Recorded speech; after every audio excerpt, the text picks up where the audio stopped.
আছিল নহয় এই 1 নম্বৰ পাঠটোৰ থিয়ৰিটো লিখোঁতে এনেকৈ লিখিব লাগিব। যেনে ধৰি ল 1 নম্বৰ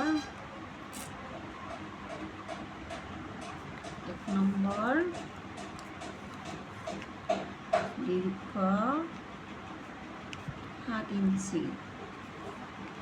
তাৰপিছত 2 নম্বৰ এইখিনি বুকু বুলি ধৰিব লাগে, বুজিছে না? বুকু 3 ইঞ্চি। এই 7 ইঞ্চিৰ আঁচডালক 3 ভাগত ভাগ কৰিছিলোঁ নহয়, 2 ইঞ্চি, 3 ইঞ্চি আৰু 2 ইঞ্চি। 2 2 4, 4 3 7, নহয়নে? তাৰপিছত ইয়াতে 2 ইঞ্চি ল'লোঁ। এই 2 ইঞ্চিৰ পৰা ওপৰলৈ 5 ইঞ্চি, এইখিনিতো বুজি পাইছাই।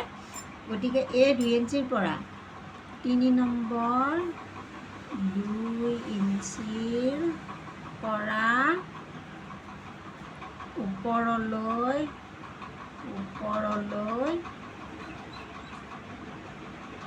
5 ইঞ্চি, মানে ওপৰলৈ 5 ইঞ্চি। তাৰপিছত 2 ইঞ্চি গ'ল আৰু 3 ইঞ্চি মাজত থাকিলনে? এই 3 ইঞ্চিৰ পৰা ইয়াতে 4 নম্বৰ লিখিব লাগিব। 3 ইঞ্চিৰ পৰা ওপৰলৈ এই আঁচডাল 4 ইঞ্চি।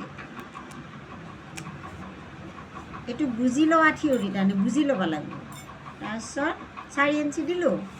4 ইঞ্চি দি আকৌ তাৰপিছত কি কৰিলোঁ আমি, ঠিক 3 ইঞ্চিৰ মাজৰ পৰা 5 নম্বৰ 3 ইঞ্চিৰ মাজৰ পৰা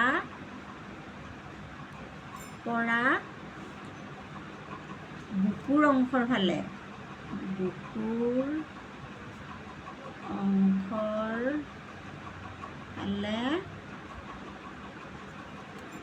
এইটো মই কৈছোঁ নে, ঠিক মাজৰ পৰা আনি 4 পইণ্ট ওপৰলৈ, তাৰমানে আধা ইঞ্চি ওপৰলৈ। 4 পইণ্টত আধা ইঞ্চি হয়, বুজিছে না? 4 পইণ্ট ওপৰলৈ আৰু এইটো হ'ল পিচ অংশ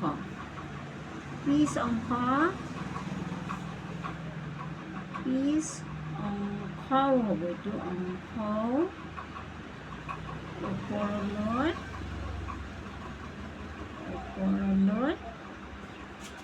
4 পইণ্ট মানে আধা ইঞ্চি। এইটো ওপৰ চাইডে উঠি আহে, আধা ইঞ্চি ওপৰলৈ উঠি আহে। এইটো এনেই থিয়ৰি, তাৰমানে এই থিয়ৰিটো যদি তুমি জানা তেতিয়াহ'লে এই পাঠটোৰ বিষয়ে তুমি ধুনীয়াকৈ ভৱিষ্যতে কাৰোবাক শিকাই দিব পাৰিবা।